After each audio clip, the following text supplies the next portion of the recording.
kakain kami ng ice cream. Tignan mo yung murupa ng kapatid ko. Diba? Kakatawa yan. Dito ako nakahiga sa taas. Kung magawa kaya nag-vlog muna ako. Mayroon may dito. Hindi ko nahugasan.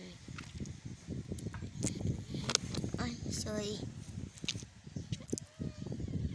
Hindi pa naayos yung higaan. Dito ako nakahiga, naka-chill-chill. Yung pinsan ko pa lang si Karsten, nag-beach sila. Kaya iniwan, hindi muna kami sumama. Naiya kami sa magsabi. Yan o. Naching ako.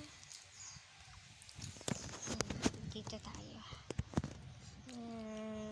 Dito kami sa bahay. Hindi kami nasa school. Kasabay kami. Kasi uwi na kasi sila Karsten pag magbibit sila. Bye-bye.